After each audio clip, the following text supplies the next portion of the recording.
喺呢一個嘅療癒嘅過程裏邊，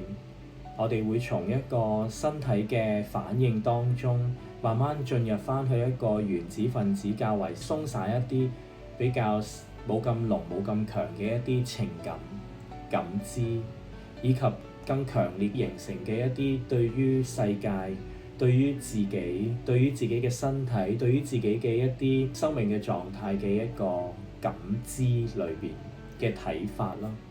而我哋亦都從呢一啲原子分子冇咁強烈、冇咁實嘅情感感知感受嘅裏邊，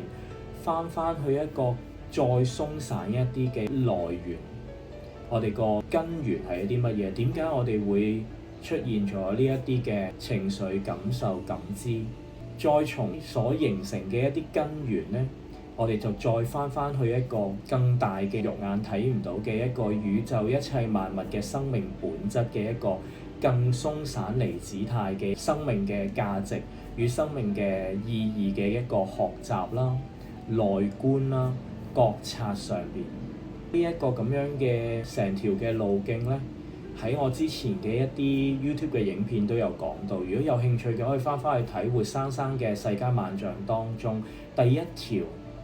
嘅影片，我當中就有講解到原來我哋地球上邊嘅呢一個原子分子嘅密度啊、強度、濃度其實都有分唔同嘅階段。因此我喺療癒嘅裏邊，亦都係從一個較為實質嘅一個身體反應，慢慢將呢一啲原子分子去打散，慢慢去到將佢轉化、將佢平衡、將佢療癒。